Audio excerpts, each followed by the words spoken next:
இந்த கிளாஸில் பார்த்திங்கன்னா நம்ம டெரிடோஃபைட்ஸ் பற்றி பார்ப்போம். ஸோ நம்ம பிளான்ட் கிங்டமில் பார்த்திங்கன்னா என்ன பார்த்துருக்கோம், ஆல்கே பார்த்துருக்கோம், பிரியோஃபைட்ஸ் பார்த்துருக்கோம். இப்போ டெரிடோஃபைட்ஸ் பார்ப்போம். அடுத்தது ஜிம்னோஸ்போம்ஸும் ஆஞ்சியோஸ்போம்ஸும் பார்ப்போம்.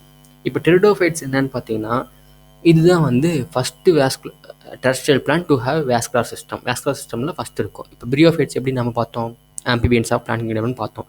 அது மாதிரி டெரிடோஃபைட்ஸ்க்கு வேஸ்குலர் டிஷ்யூஸ் இருக்கிறது ஃபஸ்ட் டைம். நெக்ஸ்ட்டு பார்த்தீங்கன்னா இன்னொன்று என்னென்னா, இதில் வந்து கேமிட்டோஃபைட் தான் டாமினண்ட்டாக இருந்துச்சு. Sporophyte free living, no free லிவிங்காக இருந்துச்சு. ஓகேங்களா, depend on gametophyte for support food and all. இப்போ டெரிடோஃபைட்ஸில் பார்த்தீங்கன்னா கேமிட்டோஃபைட்டு ஸ்போரோஃபைட்டு தனித்தனியாக வாழும், ரெண்டுமே ஃப்ரீ லிவிங் தான். பட் எது அதிகமாக உயிர் வாழ்துன்னு, அதிகமாக டைம் லைஃப் சைக்கிள் அதிகமாக இருக்குதுன்னு பார்த்தீங்கன்னா இதுதான் டாமினன்ட் ஃபேஸ். ஸ்போரோஃபைட்டு தான் டெரிடோஃபைட்ஸில் டாமினன்ட் ஃபேஸ். அப்புறம் டெரிடோஃபைட்ஸ் இன்னும் என்ன கேரக்டர் பார்த்தீங்கன்னா, it is a precursor of seed habit. லாஸ்ட்லேயே நான் எக்ஸ்பிளைன் பண்ணுறேன். ஓகேங்களா, இதுதான் வந்து சம் இம்பார்ட்டன்ட் ஃபீச்சர்ஸ் ஆஃப் டெரிடோஃபைட்ஸ்னு சொல்லுவாங்க. இப்போ டெரிடோஃபைட்ஸில் பார்த்தீங்கன்னா தே இன்க்ளூட் ஹார்ஸ்டைல்ஸ் அண்ட் ஃபர்ன்ஸ்னு நீங்கள் நார்மலாக கேள்விப்பட்டிருப்பீங்க. இந்த டெரிடோஃபைட்ஸில் என்னென்ன எதுக்கு யூஸ் பண்ணுறான்னு பார்த்தீங்கன்னா, மெடிசினல் பர்பஸ் யூஸ் பண்ணுறாங்க, சாயில் பைண்டர்ஸ், சாயில் எரோஷன் தடுக்கிறதுக்கு யூஸ் பண்ணுறாங்க. இதெல்லாம் வந்து ஆர்னமெண்டலாகவும் க்ரோ பண்ணுறதுக்கு யூஸ் பண்ணுறாங்க, அழகு தாவரங்களா. இந்த எவால்யூஷனரி, அதாவது எப்படி எவால்யூஷன் ஆகுது அதை பற்றி படிச்சிங்கன்னா, இந்த டெரிடோஃபைட்ஸ் தான் first terrestrial plants to possess vascular tissues. Vascular tissues இருக்கிற முதல் பிளான்ட்ஸ் டெரெஸ்ட்ரியல் பிளான்ட்னா நிலத்தில் வாழக்கூடியது என்னென்னு பார்த்தீங்கன்னா சைலம் ஃப்ளோயம் வேஸ்குலர் டிஷ்யூஸ் எது இருக்குன்னு பார்த்தீங்கன்னா ஃபஸ்ட் இருக்கிறது டெரிடோஃபைட்ஸ். இதுதான் எவல்யூஷனரிலி. நெக்ஸ்ட் டு பிரியோஃபைட்ஸ்க்கு அப்புறம் இது டெரிடோஃபைட்ஸ் வந்துச்சு. அதனால் இதில் தான் வேஸ்குலர் டிஷ்யூ சிஸ்டம் இருந்துச்சு. Xylem and phloem. சைலம் வந்து வாட்டர் கண்டக்ட் பண்ணோம், ஃப்ளோயம் வந்து ஃபுட் கண்டக்ட் பண்ணும். இந்த டெரிடோஃபைட்ஸ் தான் எங்கே இருக்குன்னா கூல், டேம்ப், ஷேடி பிளாசஸ் அதே மாதிரி தான். அது நல்ல இடத்துல இருக்கும், கூலாக இருக்கிறது, சதுப்பு நிலமாக்குறது. அதுக்கப்புறம் they may flourish well in sandy soil condition. Sandy சாயிலில் கூட அதிகமாக ஃப்ளோரிஷ்னா அதிகமாக நல்லா வாழுன்றாங்க. இப்போ டெரிடோஃபைட்ஸில் டாமினன்ட் ஃபேஸ் நம்ம பார்த்தது கேமிட்டோஃபைட். பட் பிரியோஃபைட்ஸில் இங்கே டெரிடோஃபைட்ஸில் என்ன பார்க்குறோம் அப்படின்னு பார்த்தீங்கன்னா, ஸ்போரோஃபைட் தான் நம்மளுடைய டாமினன்ட் ஃபேஸு. இந்த ஸ்போரோஃபைட்டுங்கிறது differentiated into true root, true stem, true leaves. But பிரியோஃபைட்ஸில் நம்ம என்ன பார்த்தோம், false root, root like, leaf like, stem லைக்குன்னு பார்த்தோம். ஆல்கேவில் அது கூட இல்லை, தேலாய்டு மட்டும் தான் இருந்துச்சு. அதனால் இப்போ டெரிடோஃபைட்டில் மட்டும்தான் true root, true stem, true leaves. இப்போ நாம் காமனாக பார்க்குற பிளான்ட் மாதிரி எல்லாமே ட்ரூ ஸ்டெம்மாக இருந்துச்சு. ஓகேங்களா, திஸ் ஆர்கன்ஸ் ப்ராசஸ் நல்லா டிஃப்ரென்ஷியலாக இருந்துச்சு வேஸ்குலர் டிஷ்யூஸும். இந்த லீவ்ஸ் இன் டெரிடோஃபைட்டில் மேபி ஸ்மாலாக இருக்கலாம், சின்ன லீவ்ஸாக இருக்கலாம், அது மைக்ரோஃபில்ஸ்னு சொல்லுவாங்க. எக்ஸாம்பிள் வந்து செலஜினில்லா, இதில் தான் மைக்ரோஃபில்ஸ் சின்ன லீவ்ஸாக இருக்கும். அதே மாதிரி லார்ஜாக பெரிய லீவ்ஸாக இருந்துச்சுன்னா மேக்ரோஃபில்ஸ்னு சொல்லுவாங்க. Example phones. இதெல்லாம் வந்து எக்ஸாம்பிள் கொடுத்து கொஸ்டின் கேட்பாங்க, இதெல்லாம் நீங்கள் ஞாபகம் வச்சுக்கணும். இப்போ கர்ப்ஸ் வந்து முன்னாடி பிரியோஃபைட்ஸ்னா 100 மீட்டர் வாழுது, உயிர் அதிகமாக இருக்குது, ஹைட்டாக இருக்குது அப்படின்னு சொல்லி டிஸ்டன்ஸு மெஷர்மெண்ட் சொல்கிறாங்கல்ல, அதெல்லாம் ஞாபகம் வச்சுக்கணும் பிரியோஃபைட்ஸில். அதே மாதிரி டெரிடோஃபைட்ஸ் இந்த எக்ஸாம்ஸில் ஞாபகம் வச்சுக்கணும். நெக்ஸ்ட் இந்த ஸ்போரோஃபைட்ஸ் பியர் ஸ்போராஞ்சியா. இந்த ஸ்போரோஃபைட்ஸ்னு பார்த்தீங்கன்னு வச்சுக்கோங்களேன், எப்படி இருக்குன்னு வச்சுக்கோங்களேன், இதில் ஸ்போரோஃபில்ஸ் இருக்கும். இப்படி லீவ்ஸ் மாதிரி ஸ்போரோஃபில்ஸ் இருக்கும். Leaf like appendages, subtended by leaf like appendages. அது நடுவில் இருக்கிறது ஸ்போராஞ்சியா. ஓகேங்களா, இந்த ஸ்போராஞ்சியாக்குள்ளே தான் ஸ்போர்ஸ் ஃபார்ம் ஆகும். எப்படி ஸ்போர்ஸ் ஃபார்ம் ஆகும்னா, அதாவது ஸ்போரோஃபைட்ஸ் பியர், இது மொத்த ஸ்ட்ரக்சரும் ஸ்போரோஃபைட்ஸ். இது ஸ்டெம் இருக்கும், லீவ்ஸ் இருக்கும், ரூட் இருக்கும், இதெல்லாம் மொத்த ஸ்ட்ரக்சர் ஸ்போரோஃபைட்டு. அதில் ஒரு குறிப்பிட்ட லீஃப் லைக் அப்பண்டேஜஸ் தான் ஸ்போரோஃபில்லு. அதுக்குள்ளே இருக்கிறது, அதுக்கு அந்த ஸ்டெம்மில் அந்த வெயினில் இருக்கிறது, அந்த ரவுண்டாக இருக்கிறது தான் ஸ்போராஞ்சியா. இந்த ஸ்போராஞ்சியா. ஸோ அதை டஸ் அப்டன் ஸ்பொராஞ்சியா நடுவில் இருக்கிறது தான் லீஃப் லைக் ஸ்ட்ரக்சர்ஸ் கால் ஸ்போரோஃபில்ஸ். அதான் சொல்லியிருக்காங்க, ஸ்பொராஞ்சியா இருக்குது, அது நடுவில் லீஃப் லைக் அப்பண்டேஜஸ் தான் sporophylls. In some cases sporophylls may form distinct compact. இந்த ஸ்போரோஃபில்ஸ்லாம் வந்து காம்பேக்ட் ஸ்ட்ரோபிலி இப்படி சொல்லுவாங்க, ஸ்ட்ரோபிலி ஆர் கோன்ஸ்ன்னு சொல்லுவாங்க. இது மாதிரி ஃபார்ம் ஆகலாம். ஸ்ட்ரோபிலி ஆர் கோன் ரெண்டும் ஒன்று தான், ஒரே ஸ்ட்ரக்சர் குறிக்கிறது தான். எக்ஸாம்பிள் செலஜினல் ஈக்விசிட்டம். ஸோ இந்த ஸ்ட்ரோபிலி கோன்னா இது வந்து இப்போ மேல் கேமிட் உள்ளார் இருக்குது, மேல் ஸ்போர்ஸ் இருக்குன்னா மேல் ஸ்ட்ரோபிலின்னு சொல்லுவாங்க, மேல் கோன்னு சொல்லுவாங்க. இதே ஃபீமேல் கேமிட் இருக்கு அப்படின்னா ஃபீமேல் ஸ்ட்ரோபிலி ஆர் ஃபீமேல் கோன் அப்படின்னு சொல்லுவாங்க. அவ்வளோதான் டிஃப்ரென்ஸு. ஸ்பொராஞ்சியாவில் தான் ஸ்போர்ஸ் இருக்கும். எது எப்படி ஸ்போர்ஸ் ஃபார்ம் ஆகுனா ஸ்போர் மதர் செல்ஸ்னு இருக்கும். இந்த ஸ்போர் மதர் செல்ஸ்லேருந்து மியாசிஸ் நடந்துச்சுன்னா 4 கேமிட் ஃபார்ம் ஆகும். ஓகேங்களா, இது நம்ம ஆஞ்சியோஸ்போம்ல இன்னும் தெளிவாக பார்ப்போம். ஓகேங்களா, அதுதான் எக்ஸ்டென்சிவாக சொல்லியிருப்பாங்க. இதில் வந்து ஜஸ்ட் ஸ்போர் மதர் செல்ஸ்லேருந்து 4 கேமிட் வந்து மியாசிஸ் நடந்து ஃபார்ம் ஆகுதுன்னு மட்டும் தான் சொல்லியிருக்காங்க. நெக்ஸ்ட்டு ஸ்போர் மதர் செல்ஸ்லேருந்து நம்மளுக்கு ஸ்போர்ஸ் ஃபார்ம் ஆச்சு. இந்த ஸ்போர்ஸ்லாம் ஜெர்மினேட் ஆகும் டு கிவ் ரைஸ் டு இன்கான்ஸ்பேஸ். ரொம்ப ஸ்மால் பட் மல்டி செல்லாராக இருக்கும். மல்டி செல்லார் ஸ்போரோஃபைட்ஸ். அந்த ஸ்போர்ஸ்லேருந்து. மல்டிசெல்லாக ஃப்ரீ லிவிங்காக இருக்கும், மோஸ்ட்லி ஃபோட்டோஸ்தெட்டிக்காக இருக்கும். ஃப்ரீ லிவிங்னாவே தனியாக வாழும், ஃபோட்டோஸ்தெட்டிக் இண்டிபெண்ட்டாக தனியாக வாழ்கிற தேனாய்டு கேமிட்டோஃபைட்ஸ். சாரி, ஸ்போர்ஸ்லேருந்து என்ன கிடைக்கும்? கேமிட்டோஃபைட். நான் வந்து ஸ்போரோஃபைட்னு தப்பு சொல்லிட்டேன். ஸோ ஸ்போர்ஸுங்கிறது எண்ணு, ஸோ கேமிட்டோஃபைட்டுங்கிறது எண்ணு. ஸ்போரோஃபைட் எப்போ ஃபார்ம் ஆகும், ஸ்போரோஃபைட்டிக் பிளான்ட் பாடி எப்போ ஃபார்ம் ஆகும்னு பார்த்தீங்கன்னா, இந்த கேமிட்டோஃபைட்லேருந்து கேமிட்ஸ் வரும், எண்ணு அண்டு எண்ணு, இது ரெண்டும் சேர்ந்தால் சைகோட் கிடைக்கும். இந்த சைகோட்லேருந்து டெவலப் மைட்டாசிஸ் நடந்தால் தான் ஸ்போரோஃபைட் ஃபார்ம் ஆகும். அது 2n. ஓகேங்களா? கேமிட்டோஃபைட்டுங்கிறது எண். ஓகேங்களா? ஸோ நம்மளுக்கு ஸ்போர்ஸ் வந்து ஃபார்ம் ஆகி அதிலிருந்து photosynthetic thalloid gametophytes called prothallus form ஆயிடுச்சு. ஓகேங்களா? தேலஸ்க்கு முன்னாடி இருக்கிறது ப்ரோதேலஸ்.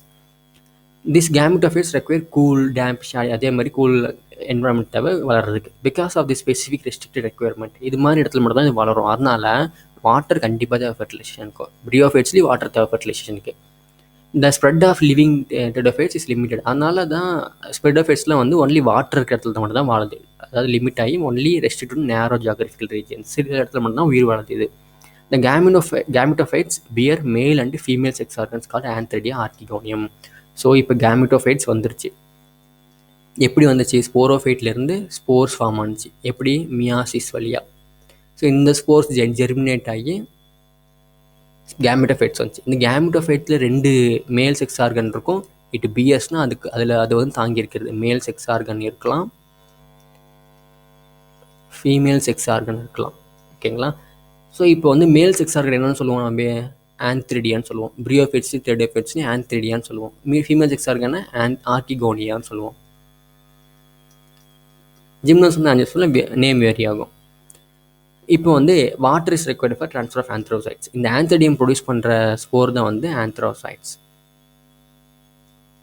ஸோ நம்ம இது வந்து 2n, இது n, ஸ்போர்ஸ் n, இதெல்லாம் n தான், ஆந்த்ரோசைட்ஸ் n தான், இதில் எக்கு, இது n தான். ஸோ இந்த male gametes released from the antheridia வாட்டரில் போயிடுச்சு, reach the archegonium, mouth of ஆர்கிகோனியம்க்கு ட்ரான்ஸ்ஃபர் ஆகுது. ஸோ இது வந்து இங்கே போய் ட்ரான்ஸ்ஃபர் ஆகுது. அப்போ ரெண்டும் சேர்ந்து என்ன ஃபார்ம் ஆகும்? சைகோட் ஃபார்ம் ஆகும். இது 2n. The fusion of male gamete with the egg represent in the argonium result in the formation of zygote. Zygote form ஆச்சு. இந்த zygote thereafter produces multicellular well differentiated sporophyte. அதுதான் dominant phase of pteridophytes. ஓகேங்களா? So இந்த சைகோட்லேருந்து mitosis நடக்கும். Mitosis நடந்துச்சுன்னா அதே மாதிரி 2n நிறைய செல் ஃபார்ம் ஆகும். அதனால் வெல் டிஃப்ரென்ஷியேட்டட் ஃபார்ம் ஆகி ஒரு ஸ்போரோஃபைட் கிடச்சிது. வெல் டிஃப்ரென்ஷியேட் என்ன அர்த்தம்? ரூட்டு, ஸ்டெம்மு, லீவ்ஸ் இதெல்லாம் நல்லா ஃபார்ம் ஆகும். அதுதான் ஸ்போரோஃபைட்டு, வெல் டிஃப்ரென்ஷியேட்டட்னு சொல்கிறாங்க. இதுதான் டாமினன்ட் ஃபேஸ் கூட 2n. இந்த ஸ்போரோஃபைட் தான் மறுபடியும் என்ன ஆகும்? இதே சைக்கிள் ரிப்பீட் பண்ணும். So in majority of the pteridophytes all the spores of similar kinds. முக்கால்வாசி டெடோஃபைட்ஸில் மெஜாரிட்டி அதில் சிமிலர் கைண்டாக இருக்கும். ஸோ அந்த பிளான்ட்டில் ஹோமோஸ்போர் சேம் சைஸ் மாதிரி இருக்கிறது, சேம் கைண்டாக இருக்கிறது. Next genera like selaginella, salvinia which produce 2 kinds of spores. 2 type of spores இருக்கும். ஃபீமேல் மேக்ரோ லார்ஜாக இருக்கும், மைக்ரோ ஸ்மால் மேல் சின்ன ஸ்போர்ஸ் ஒன்று இருக்கும், பெரிய ஸ்போர் இருக்கும். அது மாதிரி டைப்பில் தான் ஹெட்ரோஸ்போர்ஸ். சின்னது பெருசாக இருந்தால் ஹெட்ரோஸ்போர்ஸ், வெறும் ஒரே சைஸ் இருந்துச்சுன்னா ஹோமோஸ்போர்ஸ். இது ஹெட்ரோஸ்போர்ஸ்க்கு எக்ஸாம்பிள் செலாஜினில்லா, சால்வினியா. மோஸ்ட்லி வந்து ஹோமோஸ்போர்ஸாக இருக்கும். இதெல்லாம் நீங்கள் தெரிஞ்சு வச்சுக்கணும். Next megaspores and microspores. Megaspores பெருசாக இருக்குது, சின்னதாக இருக்குது. மோஸ்ட்லி மைக்ரோஸ்போர்ஸ் வந்து மேலாக இருக்கும், மெகாஸ்போர்ஸ் ஃபீமேலாக இருக்கும். ஜெர்மினேட் தனித்தனியாக ஜெர்மினேட் ஆகும். இப்போ ஸ்போர் ஜெர்மினேட்டாக என்ன கிடைக்கும்? நம்மளுக்கு கேமிட்டோஃபைட் கிடைக்கும். ஸ்போருங்கிறது எண்ணெய், அப்போ கேமிட்டோஃபைட்டு எண்ணெய் தான். ஸோ மெகாஸ்போர்ஸ்லேருந்து ஃபீமேல் கேமிட்டோஃபைட் கிடைக்கும், மைக்ரோஸ்போர்ஸ்லேருந்து மேல் கேமிட்டோஃபைட் கிடைக்கும். அவ்வளோதான் டிஃப்ரென்ஸு. ஸோ இந்த female gametophyte in this plants are retained on the parent sporophytes. இப்போ இந்த ஸ்போரோஃபைட் இருக்குன்னு வச்சுக்கோங்களேன், பேரண்ட்டில் ஒரு பெரிய ஸ்போரோஃபைட் இருக்குது. இதிலிருந்து தான் மேல் இருந்துச்சு. இந்த மேல் போய்ட்டு தனியாக வளர்ந்து தனி மேல் கேமிட்டோஃபைட்டாக வளர்ந்துருச்சு. ஓகேங்களா? இதுக்கு பேர் மைக்ரோஸ்போர் வந்து தனியாக வளர்ந்துச்சு வச்சுக்கோங்களேன். இந்த ஃபீமேல் என்ன பண்ணும்? இங்கேயே இருக்கும் இந்த ஃபீமேல் கேமிட்டோஃபைட்டு. இப்போ இங்கேயே இருக்கிற என்ன அர்த்தம்? ஒரு சீடு வந்து ஃப்ரூட்டுக்குள்ள இருக்கிற மாதிரி அர்த்தம். ஸோ இப்போ வந்து இங்கே ஃபீமேல் கேமிட் ஃபார்ம் ஆகுது, அதாவது எக்கு ஃபார்ம் ஆகுது. அப்போ இந்த மேல் கேமிட்டில் இந்த மேல்லேருந்து ஒரு ஆந்த்ரோசாய்ட் ஃபார்ம் ஆகுது, இந்த மேல் கேமிட். இது என்ன பண்ணணும்? இங்கே போய் ஃபெர்டிலைஸ் ஆகி இங்கேயே ஃபெர்டிலைஸ் ஆகும். அப்போ இங்கேயே ஒரு சைகோட் ஃபார்ம் ஆகும், இங்கேயே ஒரு எம்ப்ரியோ ஃபார்ம் ஆகும். அப்போ ஒரு பேரண்ட் பாடி, பேரண்ட்லேயே வந்து அதுக்குள்ளேயே ஒரு எக்கு சைகோட் ஃபார்ம் ஆகுது அப்படின்னா it is a precursor of seed habit. இதுதான் அந்த concept precursor of seed habit. So develop அது அப்போ வந்து பேரண்ட் கேமிட் ஆஃப் எயிட்லேயே இருக்கும், அந்த female gametophyte parents ஸ்போரோஃபைட்லேயே இருக்கும் ஃபார் வேரியபிள் பீரியட்ஸ், வேரி ஆகும். The development of the zygote into young embryos takes place within the female gamete. ஏன்னா சைகோட் வந்து ஃபீமேல் கேமெட்லேருந்து எக் இருக்குது, அதனால் மேல் கேமெட் வந்து படம் ஃபெர்டிலைஸ் ஆகும். ஸோ யங் எம்ப்ரியோ கிரியேட் ஆகும். ஸோ அந்த டெவலப்மெண்ட் ஃபீமேல் கேமெட்டோஃபைட் நடக்கும். இந்த ஃபீமேல் கேமெட்டோஃபைட் எங்கே இருக்குது? இந்த ஸ்போரோஃபைட்லேயே இருக்குது. ஸோ அதுதான் இந்த event is a precursor to seed habit. So இதுதான் இம்பார்ட்டன்ட் ஸ்டெப் இன் எவல்யூஷன். இதில் இருந்தால் அடுத்தது ஜிம்னோஸ்பம்ஸ் வந்து சீட் ஹேபிட் கிரியேட் ஆனச்சு. ஸோ அதுக்கப்புறம் இந்த டெரிடோஃபைட்ஸில் 4 கிளாஸாக பிரிச்சிருக்காங்க. சிலோப்சிடா, எக்ஸாம்பிள் சிலோசிட்டம். லைக்கோப்சிடா இது எக்ஸாம்பிள்ஸ் பார்த்துக்கோங்க. ஸ்பினோப்சிடா வந்து ஈக்கோசிட்டம் எக்ஸாம்பிள். டெரோப்சிடா வந்து இந்த எக்ஸாம்பிள்ஸ் இதெல்லாம் பார்த்துக்கோங்க. இதிலிருந்து கொஷின்ஸ் வரும் உங்களுக்கு. நெக்ஸ்ட்டு பார்த்தீங்கன்னா இந்த ஸ்ட்ரக்சர்ஸ் அந்த புக்கில் இருந்து சில பிளான்ட் கொடுத்துருக்காங்க, அதை பார்ப்போம். ஸோ ஃபஸ்ட்டு இருக்கிறது பார்த்தீங்கன்னா செலஜினிலா, ஈக்கோசிட்டம், ஃபேர்ன் அண்ட் சால்வினியா. ஸோ செலஜினிலாவில் பார்த்தீங்கன்னா லீவ்ஸ் இருக்குது, ஸ்டெம்மு, ரூட்ஸ் இருக்குது. நான் பார்த்தீங்களா ஸ்ட்ரோபிலிஸ், கோன்ஸ்ன்னு சொன்னேன் பார்த்தீங்களா, இது மேல் ஸ்ட்ரோபிலியாக இருக்கலாம், இல்லை ஃபீமேல் ஸ்ட்ரோபிலியாக இருக்கலாம். ஓகேங்களா? ஸோ இதுதான் அந்த இதுக்குள்ளே தான் ஸ்போர்ஸ் ஃபார்ம் ஆகும். இந்த ஸ்போர்ஸ் எண்ணெய், இந்த ஸ்போர்ஸ் ஃபார்ம் ஆகுதான் கேமிட்டோஃபைட்டு, அது எண்ணெய். இந்த கேமிட்டோஃபைட்லேருந்து கேமெட்ஸ் ப்ரொடியூஸ் ஆகும். ஓகேங்களா? மேல் கேமெட்ஸ், ஃபீமேல் கேமெட்ஸ், இது ரெண்டும் ஃபார்ம் ஆகி சைகோட் ஃபார்ம் ஆகும். இந்த சைகோட்லேருந்து ஸ்போரோஃபைட் ஃபார்ம் ஆகும். இந்த ஸ்போரோஃபைட் தான் இந்த டெரிடோஃபைட்ஸில் டாமினன்ட் ஃபேஸாக இருக்கும். அவர் மறுபடியும் இதுலேருந்து வரும். ஓகேங்களா? அவ்வளோதான். ஆனால் ரெண்டுமே ஃப்ரீ லிவிங் தான். இது கேமிட்டோஃபைட்டும் ஸ்போரோஃபைட் ரெண்டுமே ஃப்ரீ லிவிங் தான். ஃபோட்டோசிந்தட்டிக் இண்டிபெண்டன்ட் எக்ஸிஸ்டன்ஸ் தான். பட் ஸ்போரோஃபைட் ரொம்ப நாள் இருக்கிறதுனால டாமினன்ட் ஃபேஸ்.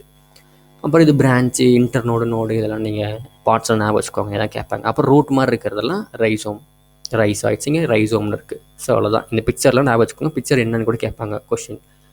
ஸோ அவ்வளோதான் வந்து நம்ம டெரிடோஃபைட்ஸ் பற்றி பார்க்கணும்னா.